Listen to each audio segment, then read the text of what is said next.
もしもし。本当に嫌なの？久しぶりすぎてなんか変な感じ。そんなことないよ。 숲에 가면 버스 타실걸? そんなことない。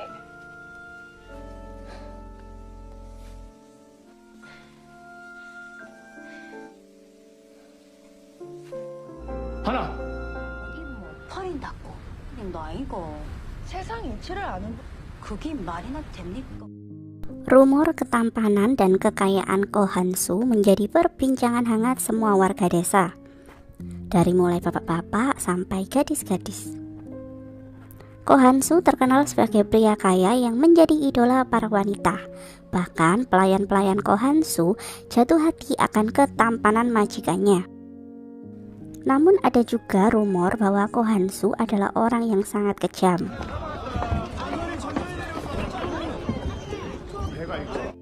Sesampainya di pelabuhan, Sunja melihat Ko Han-soo sedang memarahi nelayan ikan karena hasil tangkapan mereka yang dirasa mengecewakan.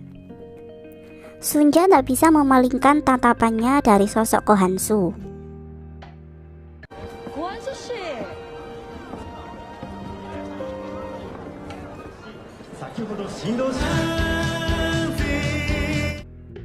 Di tempat yang berbeda, Solomon sedang menghadiri pesta pernikahan salah satu petinggi Jepang yang bernama Mr. Abe. Solomon bertemu dengan teman masa kecilnya yang berwarga negara Jepang.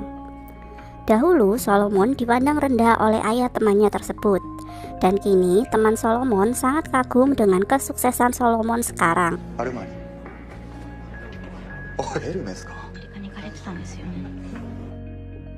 Solomon kemudian melanjutkan ramah tamahnya dengan bergabung bersama Mr. Andrew dan Naomi. Naomi adalah warga Jepang yang terkadang masih risih setiap kali ditanya tentang kewarganegaraannya. Dalam pesta Mr. Abe tersebut sangat canggung karena masih membahas tentang penjajahan Jepang dan Korea yang sudah menjadi masa lalu. Abe-san. そうであることを願います。でもやり手の顔をしてますよ。チームに入れていただいて光栄です。させてください。こちらニューヨーク。世界で生き残るには必要なことだと思う。なるほど。楽観主義者か。結構なことだ。Kemudian di rumah Sunja nenek Solomon terlihat pemandangan harmoni saat nenek Solomon sedang merawat adik iparnya yang bernama Kyung-hee. Saat itu Kyung-hee sedang terbaring sakit. Kyung-hee mulai membahas masa lalu mereka yang ia rindukan. Bahkan Kyung-hee menanyakan tentang apakah Sunja masih mengingat tentang sosok Ko Han-soo. 아십니다. 어떻게 세월이 꿈속에서 전그 얼굴들이 보이더라. 다른 선택을 했다면 본 적 한 번도 없어. 솔직하게 말해 정말 한 번도 생각해 본 적 없어. Cerita kembali di masa Sunja masih gadis. Saat itu Ko Han-soo memarahi pegawainya karena menjual ikan kecil kepada Sunja. Namun Sunja membela pegawai tersebut dengan mengatakan hal itu atas keinginan Sunja sendiri, dan Sunja hanya bertukar barang, bukan melakukan jual beli. Ko Han-soo semakin kesal dan menyuruh Sunja untuk pergi.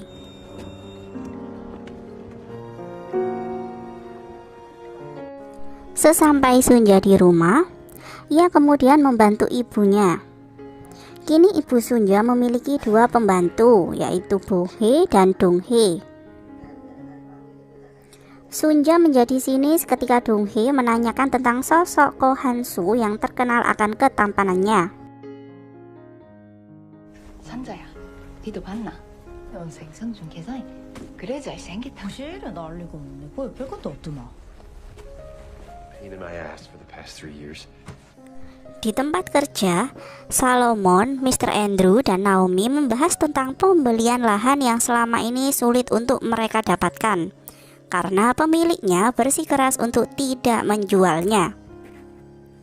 Kemudian Mr. Andrew dan Solomon berencana untuk mensurvei kembali tempat tersebut.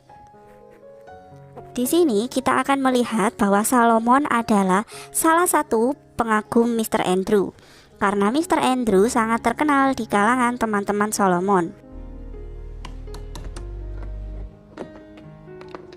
Shachoga zenbu no dai o otoyate mo ii desu ka? Kemudian di tempat pachinko milik ayah Solomon, terlihat ayah Solomon sedang mengajari pegawai barunya.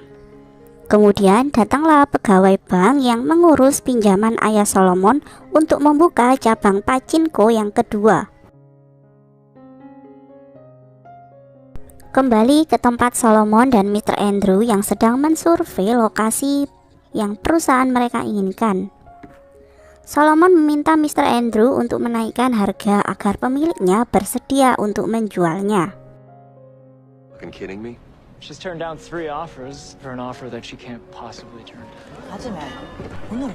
Kemudian di waktu yang berbeda, saat Sunja berada di pasar, ia mendapatkan hadiah dari Ko Han-soo yang dititipkan pada seorang pedagang.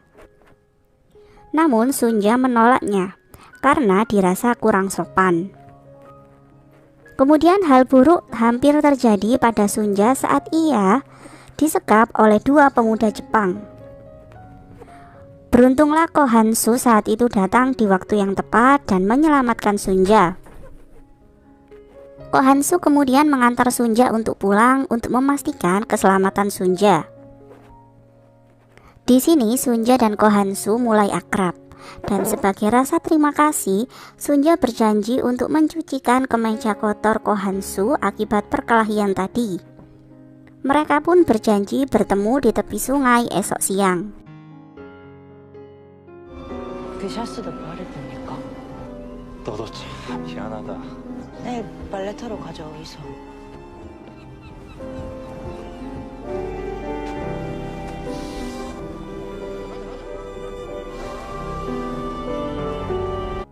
Solomon memulai aksi tawarannya kepada pemilik tanah dengan membawa semangka yang mahal.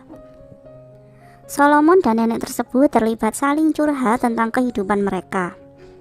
Solomon berhasil membuat nenek tersebut tersentuh dengan cerita mereka berdua yang hampir mirip karena sama-sama tinggal saat penjajahan Jepang.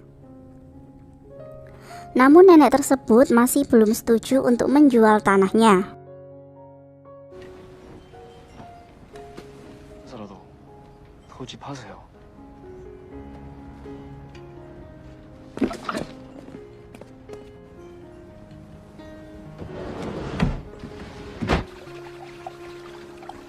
Kencan pertama Ko Han-soo dan Sunja di tepi sungai dengan aktivitas mencuci baju. Sunja tersinggung karena Ko Han-soo menanyakan apakah Sunja bisa membaca dan menulis. Sunja merasa minder karena merasa dirinya adalah gadis desa yang bodoh dan tidak memiliki pakaian-pakaian mewah seperti temannya. Ko Han-soo kemudian meluruskan kesalahpahaman itu dengan memberi Sunja semangat untuk memiliki mimpi. Ko Han-soo menceritakan tentang dirinya dahulu yang sangat miskin, namun karena ia memiliki impian yang harus ia wujudkan. Ko Han-soo menggambar dengan menceritakan tentang Osaka, Amerika, bahkan Jepang dan Korea.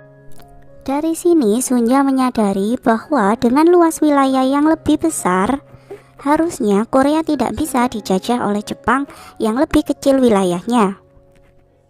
Ko Han-soo kagum dengan pemikiran Sunja. Ko Han-soo kemudian mengajak Sunja untuk bertemu lagi esok siang dengan maksud untuk mencuci baju di tempat yang sama. 우리보다 억수로 큰 나라라고 생각했습니다. 우리가 겁낼 필요 없겠네. 선재야. 또 오고 싶은데. 그래도 될까? 어때?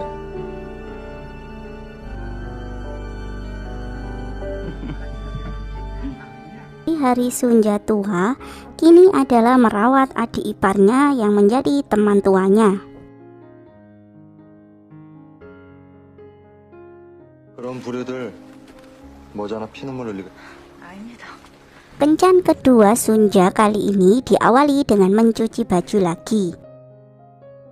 Ko Hansu mencoba membuat Sunja lebih percaya diri karena tempo hari Sunja mengatakan bahwa ia minder dengan temannya yang bernama Ji-hun. Ko Hansu kemudian memamerkan keahlian mencucinya karena dahulu Ko Hansu jauh lebih miskin daripada Sunja. 그날 빨고 밤새 말리고 아버지랑 나랑 옷이 딱 한 벌씩밖에 없어 그대로 다시 입고 한 번은 널어두고 와서 보리죽을 끓이는데 ソープランドで働いとったんやで Kemudian sebuah kabar tentang keberadaan Hana sedikit membuat ayah Solomon khawatir. Hingga kemudian ia merasa harus tetap memberitahu Etsuka bahwa Hana beberapa bulan yang lalu terlihat berada di tempat hiburan malam di Tokyo. Etsuka bahagia mendengar anaknya masih hidup, namun ia kemudian sedih membayangkan dunia gelap Hana.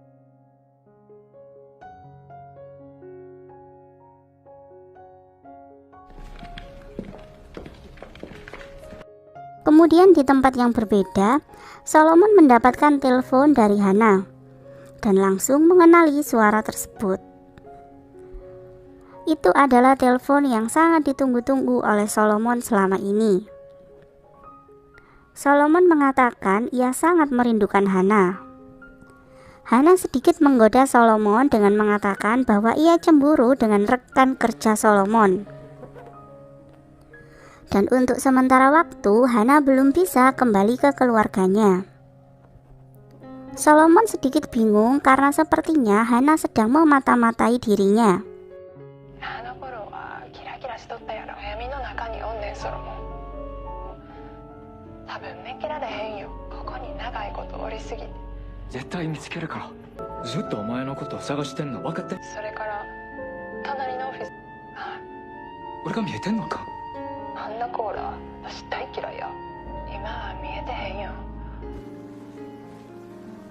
비가 와서 좋은 점은 이거밖에 없어. Kemudian di tempat kencan ketiga Hansu dan Sunja, saat itu mereka tidak ada aktivitas mencuci baju lagi ya teman-teman.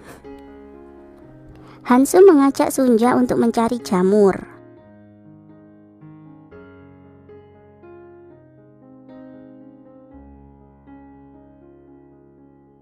Dan setelah saking terbawa suasana sepi romantis di hutan, akhirnya mereka pun menikmati malam pertama mereka. Unboxing langsung teman-teman.